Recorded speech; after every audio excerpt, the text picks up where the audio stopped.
What's good, YouTube fam? It's your boy Tony, aka the Senator of Chaos and Controversy, and I got a interesting topic of discussion that I want to address in regards to law enforcement. Because I like to address things that people would rather have be left unaddressed.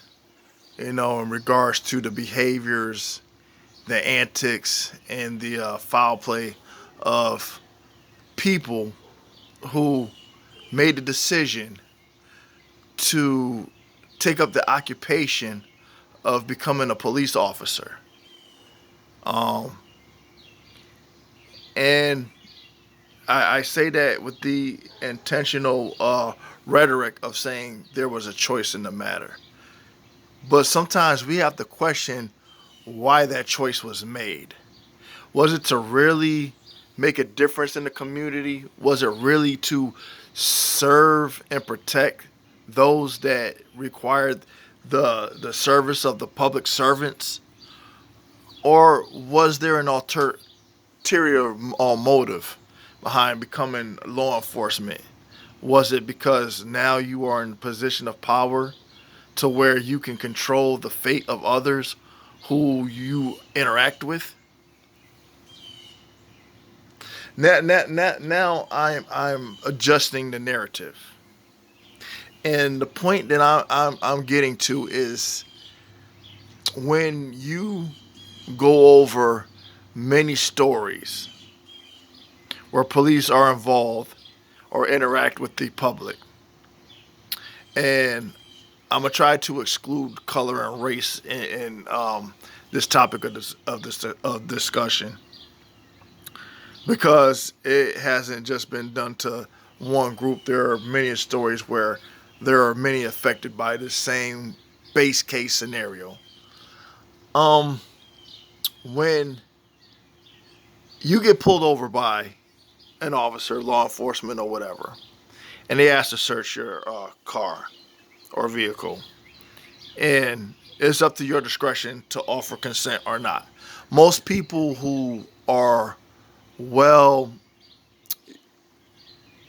in tune with their rights will automatically say no because due to the nature of the traffic stop, it doesn't require you to search my vehicle. Give me my ticket, let me go on my merry way. But, we all are aware of cops need to provoke, how should I say, escalate a situation and make the situation more than what it needs to be. You know, a simple traffic stop could turn automatically into some nonsense. You know, but there's always a question as to why an officer wants to search a vehicle, and 9 times out of 10, the go-to response is that they smell marijuana or something like that. Now, mind you, like nowadays, depending on what state you're in, it's not illegal to have marijuana. Like you could be coming back from a dispensary, and you could have the odor of a marijuana. Most people who have a damn medical card can provide that information to the officer to say, hey, this is for medicinal purposes and stuff like that, and boom. But then there are other cops that, there are other scenarios in which cops, you know, have a grudge against somebody, um, have an issue with particular individuals, and they will go to any lengths to get that person arrested, which is coming to the point of saying, how are cops able to plant drugs on suspects? And how are they able to get away with it? And how are they able to not be charged with the same charges that they put on other people when it comes to the possession of narcotics? How are you able, as a law officer, not be charged with possession of narcotics that you plant on other people?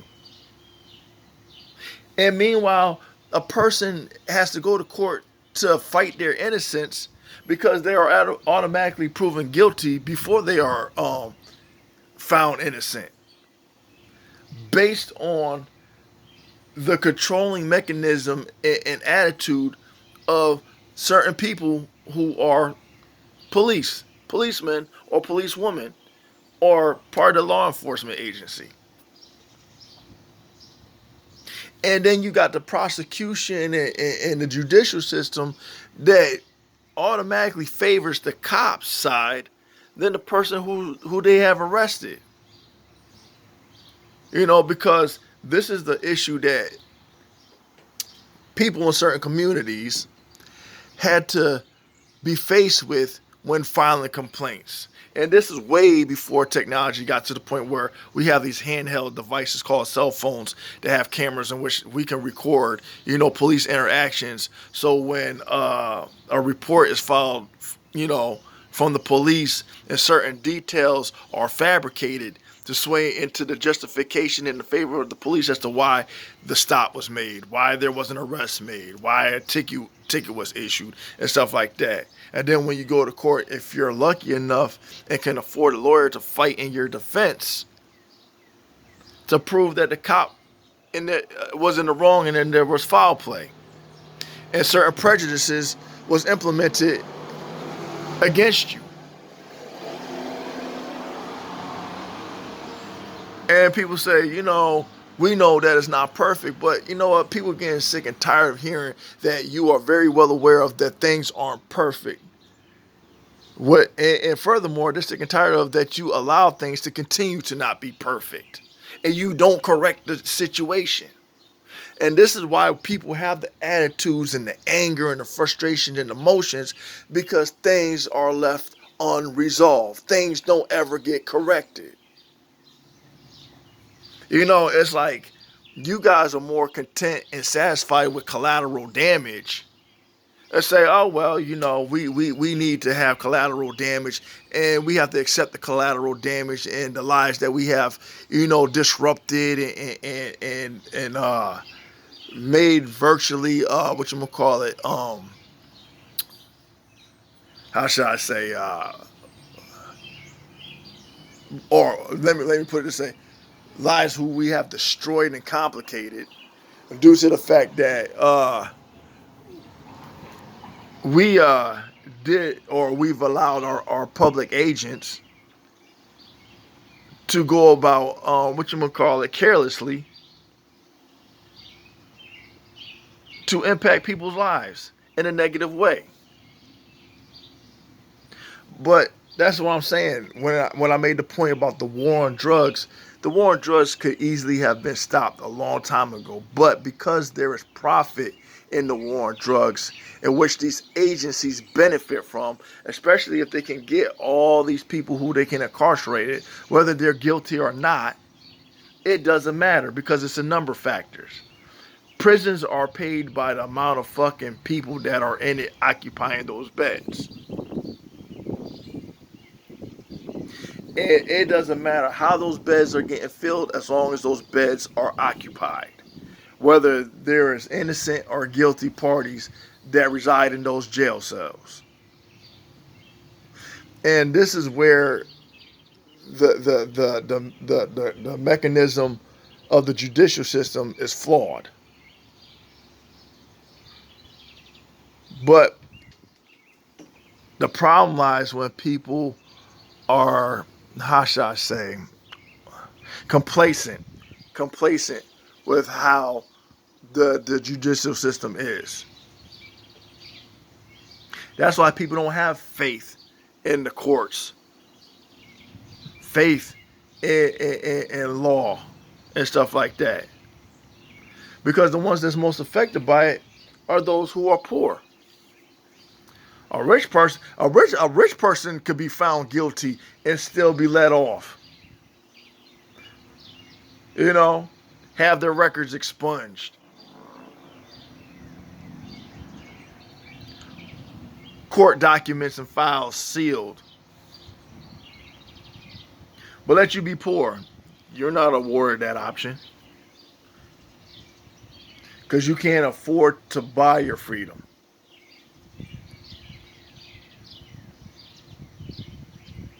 And nine times out of 10, whereas a rich person could be guilty as sin, all the facts and evidence piled against them, 9 times out of 10, I'm not saying in every case, but 9 times out of 10, they're able to walk. Versus a person who could be absolutely, completely innocent, but because of the word of an officer, a report filed by the officer, um, them planting evidence to justify the arrest and get you locked up by the officer, until you get a defense attorney that can go back in cases where they can look at and review the body cams and say, oh, wait, hold on, wait a minute. Wait a minute. Look, what's this officer doing right here? Wait a minute. I just saw the seat. There was nothing on the seat. Now, all of a sudden, the officer comes and you see him placing something down and then picking it back up and saying, hey, look at what I found. And then that's their justification to say, oh, well, we got you. Dead to rights. Come on. Whoop, whoop. Only to find out later that their form of tactics was they planted the evidence. And 9 times out of 10, they aren't even punished. They're not charged with having possession of narcotics. But they can make a charge of possession of narcotics stick on your behalf. How does that work? I'm very baffled by that.